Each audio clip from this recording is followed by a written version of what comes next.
Ime i prezime. Slobodan Blagojević. Koliko imaš godina? 20. Što si po horoskopu? Lav. Ime prve ljubavi. Mirjana. Najdraži crtić. Sunđer Bob. Što si htio biti kad odrasteš?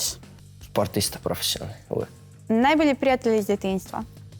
Strahinja i Luka Srnić. Imaš li kakvu poruku za njih dvojicu? Ljubi vas brat. Najdraža društvena igra. Uno. Koliko godina si se prvi put poljubio? 14. Najdraže jelo. Pizza. Najdraža boja. Crna. Najbolji predmet u školi. Fizičko. Najdraža lektira. Nemam pojma, nijedno nisam čitao. Najdraža društvena mreža. Instagram. Najdraži suparnik. Luka Savić. Najdraži borac. Topurije. Omiljeni glazbeni žanr.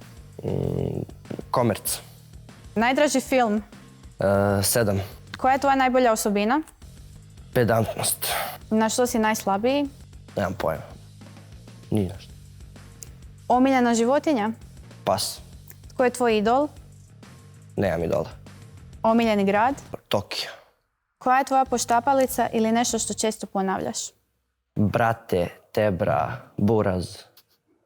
Ko je ovo? Benjo, nije Benjo tu.